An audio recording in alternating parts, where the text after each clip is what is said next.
नमस्कार जोहार, मैं अनन्या झा और आप देख रहे हैं न्यूज झारखंड। वक्त हो चला है झारखंड की तमाम बड़ी खबरों को जानने का और उनसे अपडेट होने का।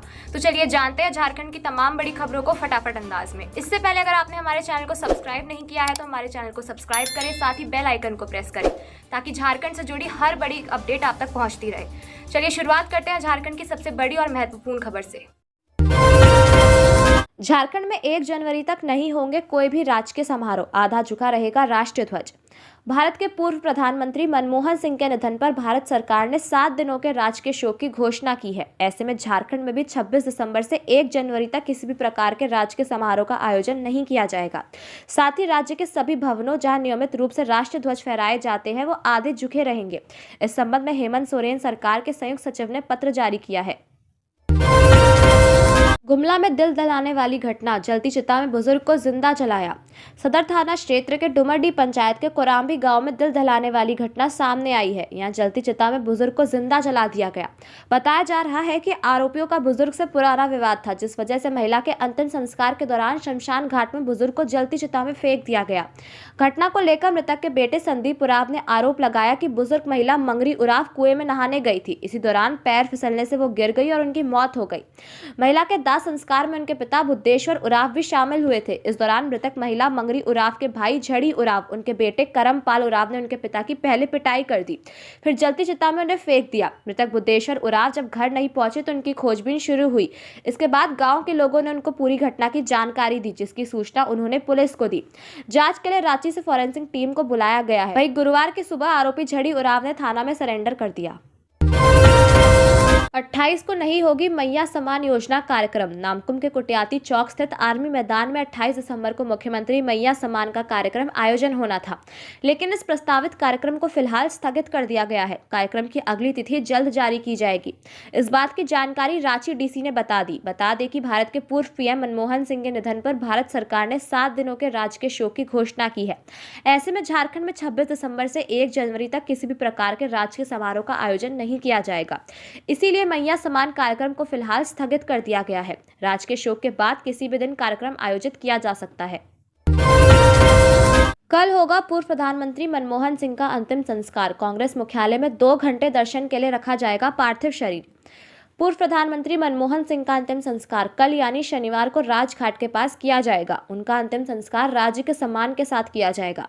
उनकी बेटी जो अमेरिका में रहती है, उनके लौटने का इंतजार किया जा रहा है। वह आज देर रात दिल्ली पहुंचेंगी। इसके बाद शनिवार सुबह अंतिम संस्कार की प्रक्रिया पूरी की जाएगी। मनमोहन सिंह का पार्थिव शरीर कल सुबह 8 से 10 बजे तक कांग्रेस मुख्यालय में अंतिम दर्शन के लिए रखा जाएगा। उनके निधन के बाद पार्थिव शरीर को एम्स से उनके दिल्ली स्थित आवास पर लाया गया है। बता दें कि मनमोहन सिंह का निधन गुरुवार देर रात दिल्ली के एम्स में हुआ। वह लंबे समय से बीमार चल रहे थे। गुरुवार शाम सांस लेने में तकलीफ होने के बाद उन्हें एम्स में भर्ती कराया गया। यहाँ देर रात उन्होंने अंतिम सांस ली। झारखंड में 28 से छाएंगे बादल, फिर गिरेगा टेम्परेचर। सुबह में कोहरा छाने के बाद आसमान रहेगा साफ, बारिश के बाद बढ़ेगी ठंड। झारखंड में एक बार फिर मौसम में बदलाव देखने को मिल सकता है। 28 और 29 दिसंबर को बादल छाने से न्यूनतम तापमान 1 से 2 डिग्री बढ़ेगा। वहीं बादल छटने के बाद न्यूनतम तापमान में गिरावट दर्ज की जाएगी, जिससे ठंड में वृद्धि होगी।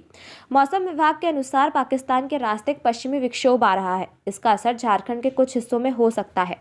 राज्य के पश्चिमी व निकटवर्ती उत्तरी भाग पलामू, गढ़वा, चतरा, कोडरमा, लातेहार व लोहरदगा जिले में कहीं कहीं पर हल्की बारिश हो सकती है।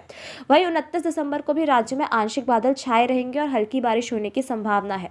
राज्य भर में 30 व 31 दिसंबर को सुबह में कोहरा व धुंध छाया रहेगा। हालांकि आसमान पूरी तरह से साफ रहेगा। पिछले 24 घंटे में राज्य में कहीं कहीं पर बहुत हल्के दर्जे की बारिश हुई, जबकि कहीं कहीं पर हल्के दर्जे का कोहरा भी छाया। सबसे अधिक बारिश 0.2 mm पूर्वी सिंहभूम में दर्ज किया गया। वहीं सबसे अधिकतम तापमान 28.4 डिग्री सेल्सियस चाईबासा में, जबकि सबसे कम न्यूनतम तापमान 11.2 डिग्री सेल्सियस गुमला में दर्ज किया गया। अबुआ आवास योजना 800 करोड़ रुपए आवंटित। झारखंड के अबुआ आवास योजना के लाभार्थियों के लिए अच्छी खबर है। मुख्यमंत्री हेमंत सोरेन के निर्देश के बाद ग्रामीण विकास विभाग में आवास योजना का क्रियान्वयन के लिए 800 करोड़ रुपए का आवंटन करने की स्वीकृति दी है। हालांकि आवंटित 800 करोड़ के अंतर्गत कुल पुनरीक्षित उपलब्ध राशि 41 अरब 31 करोड़ 83 लाख 29 हजार मात्र के वित्तीय वर्ष 2024-25 में विकलनीय होगा। ग्रामीण विकास विभाग के सचिव श्रीनिवासन के हस्ताक्षर से आदेश जारी किया गया है। अबुआ आवास योजना शुरू होने होने से अब तक 2000 करोड़ रुपए की राशि आवंटित की गई है। पहले किश्त में 1000 करोड़ रुपए जारी किए गए थे, दूसरी किश्त में 300 करोड़ और तीसरी किश्त में 700 करोड़ रुपए दिए गए थे।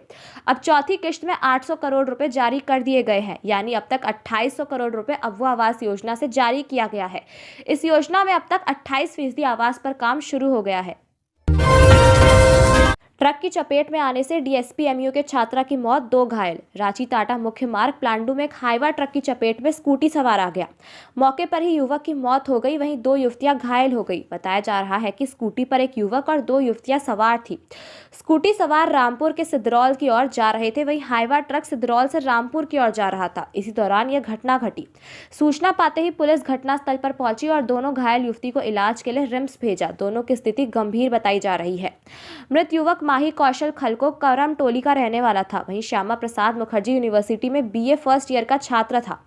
कौशल के पिता निशुक खलको सिविल कोर्ट में वकील है। उन्होंने बताया कि घर से दिन के 12 बजे स्कूटी लेकर दोस्तों के साथ पिकनिक जाने की बात कहकर निकला था। घायल युवती में कौशल की क्लासमेट है जो कांटा टोली के पास रहती है। वहीं दूसरी युवती की पहचान के लिए पुलिस पूछताछ कर रही है।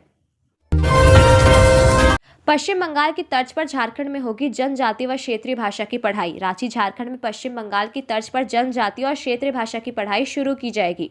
इसके लिए जल्द ही राज्य की ओर से एक टीम पश्चिम बंगाल भेजी जाएगी। शिक्षा मंत्री रामदास सोरेन ने कहा कि सरकार स्कूलों में जनजातीय भाषा की पढ़ाई बेहतर करेगी।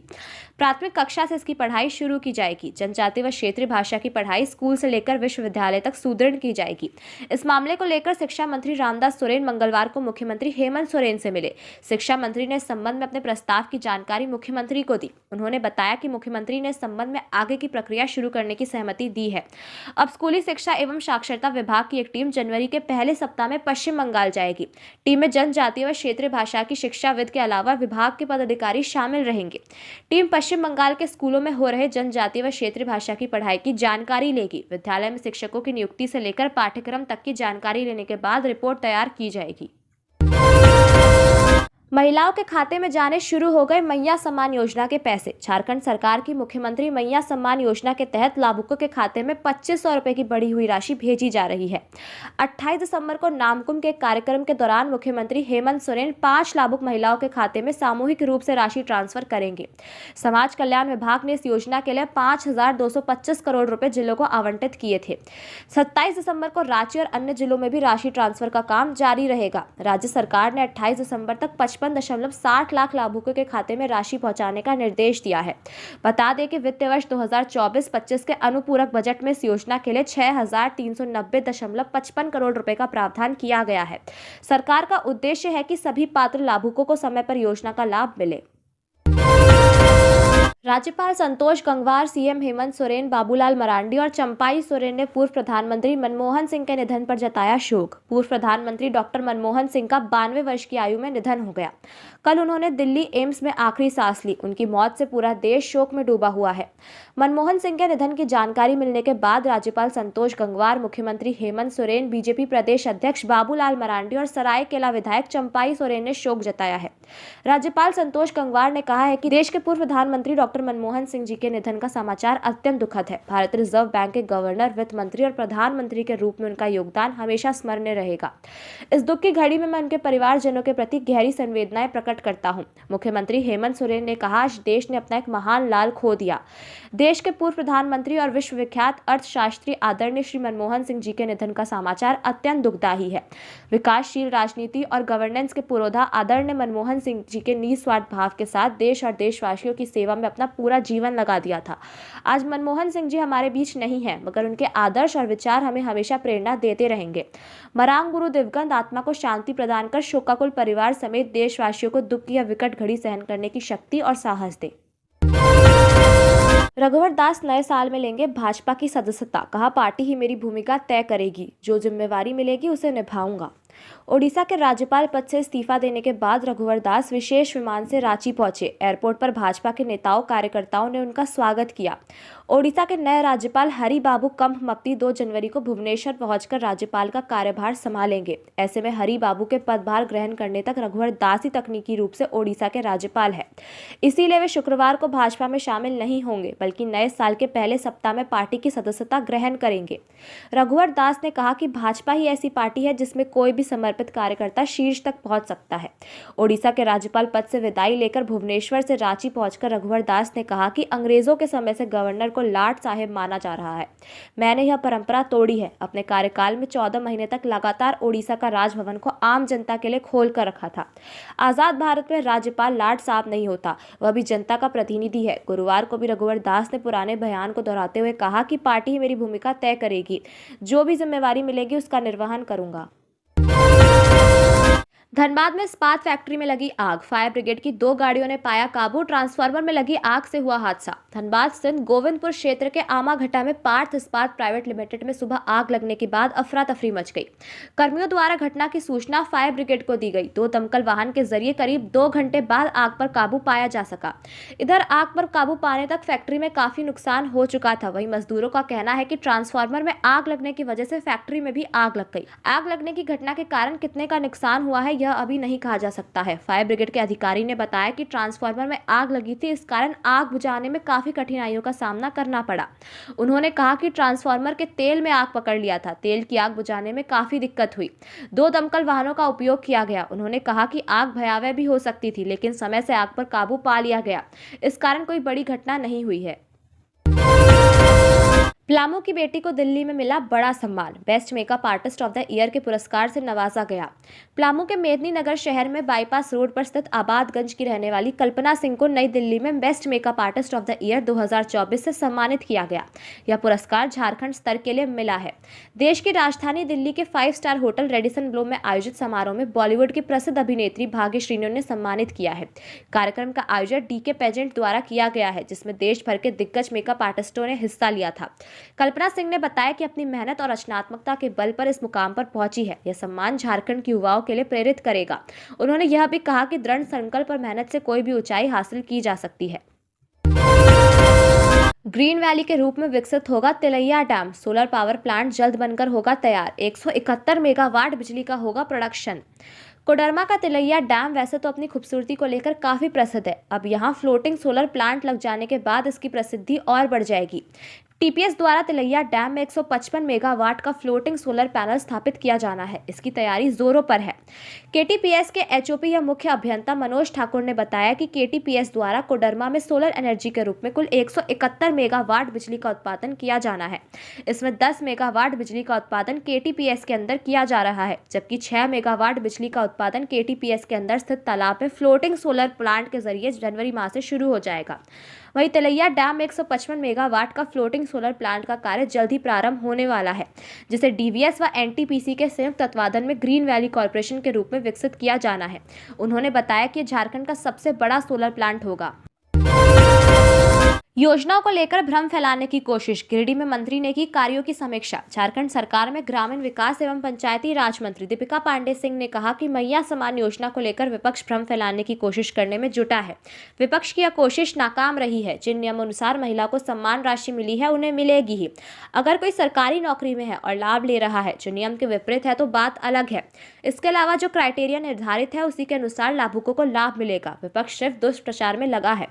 1,37,000 करोड़ बकाया पर मंत्री दीपिका पांडे सिंह ने कहा कि इतने वर्षों से केंद्र ये राशि नहीं दे रहा है, फिर भी महागठबंधन की सरकार लगातार काम कर रही है। 1 लाख करोड़ से ज्यादा का बजट रखते हुए काम किया है। सरकार के पास आमदनी के रास्ते हैं और भी नए रास्ते खोजे जा रहे हैं। रही बात 1,36,000 करोड़ की, तो यह हमारे हक का पैसा है। इसे लेकर सुप्रीम कोर्ट ने भी निर्देशित कर दिया है, तो इन पैसों को हम लेंगे। मंत्री दीपिका पांडे सिंह ने कहा कि उन्हें यह बात पता चली है कि आउटसोर्सिंग कंपनी जिन कर्मियों को हायर कर रही है उनका मानदेय बकाया रखा जा रहा है। यह गंभीर मामला है। कंपनी को हर महीने मानदेय देना है, यह शर्तों में लिखा हुआ है। स्कूली खेलों में बर्दाश्त नहीं की जाएगी कोताही, तय होगी जवाबदेही। नए साल के जनवरी में होने वाली 68वीं राष्ट्रीय स्कूली खेलों की मेजबानी को लेकर झारखंड शिक्षा परियोजना परिषद के राज्य शिक्षा परियोजना निदेशक शशि रंजन की अध्यक्षता में एक उच्च स्तरीय बैठक हुई। इसमें राज्य कार्यक्रम पदाधिकारी धीर सेन सोरेंग के अलावा खेल आयोजन से जुड़ी सभी समितियों के पदाधिकारी, खेल कोषांग से जुड़े शिक्षकों ने भाग लिया। शशि रंजन ने पदाधिकारियों को खेल आयोजन की तैयारियों में जुट जाने का निर्देश दिया। उन्होंने कहा कि अब आयोजन में कुछ ही समय शेष रह गया है, ऐसे में हर पदाधिकारी की जवाबदेही तय है, कोई कोताही बर्दाश्त नहीं की जाएगी। उन्होंने कहा कि सब पदाधिकारी खेल आयोजन को भव्य और ऐतिहासिक बनाने के लिए अपने अपने स्तर से जो कमियां दिखे उसे समय रहते निष्पादित करें। उन्होंने कहा कि वे आयोजन के दौरान अवांछित हलचल और गतिविधियों पर सतर्कता से नजर बनाए रखेंगे। यह सुनिश्चित करेंगे कि विभिन्न राज्यों से टीमें अपने टीम मैनेजर और संपर्क अधिकारी के साथ रहे, संसाधनों की अनावश्यक बर्बादी ना हो। उन्होंने कहा कि आयोजन से राज्य की प्रतिष्ठा जुड़ी है, ऐसे में खिलाड़ियों और प्रतिभागियों को किसी तरह की कोई परेशानी ना हो। अवर सचिव से उप सचिव और संयुक्त सचिव में प्रमोशन लटका। झारखंड सचिवालय सेवा में अधिकारियों का प्रमोशन काफी दिनों से लटका हुआ है। अवर सचिव से उप सचिव व उप सचिव से संयुक्त सचिव पद पर प्रमोशन अधिकारियों को दिया जाना है, लेकिन यह करीब सालों से लटका हुआ है। अधिकारियों ने बताया कि अवर सचिव से उप सचिव के पद पर 14 अधिकारियों की प्रोन्नति दिया जाना है, वहीं उप सचिव से संयुक्त सचिव पद पर 6 अधिकारियों को प्रोन्नति दी जानी है। मिली जानकारी के अनुसार फाइल तैयार की गई है, लेकिन कार्मिक विभाग में ही विगत 6 माह से अधिक समय से लटका हुआ है। प्रमोशन के लिए डीपीसी की बैठक राजस्व परिषद के चेयरमैन के अध्यक्षता में होनी है, लेकिन फाइल अभी तक वहां भेजी ही नहीं गई है। सूत्रों ने बताया कि कार्मिक विभाग यहां भी पदों की रिक्तियों में गलती कर रहा है। उप सचिव से संयुक्त सचिव में 6 पद पर प्रोन्नति होनी है, यानी 6 पद फिर अवर सचिव के खाली होंगे। विधायक सोनाराम सिंकू के चाचा ससुर की पत्थर से कूचकर हत्या। चाईबासा के जगन्नाथपुर थाना क्षेत्र के मैरम साई से सैलदौरी जाने वाली सड़क स्थित पाताबंदा तालाब के पास 63 वर्षीय अधेड़ का शव मिलने से इलाके में सनसनी फैल गई है। मृतक की पहचान 63 वर्षीय आयबन लागुरी के रूप में हुई है, जो रिश्ते में जगन्नाथपुर विधायक सोनाराम सिंकू के चाचा ससुर भी है। अपराधियों ने आयबन के चेहरे को पत्थर से कूचकर हत्या की है। घटना की सूचना पर जगन्नाथपुर थाना प्रभारी शिव नारायण तिवारी दल बल के साथ मौके पर पहुंचे और शव को कब्जे में लिया।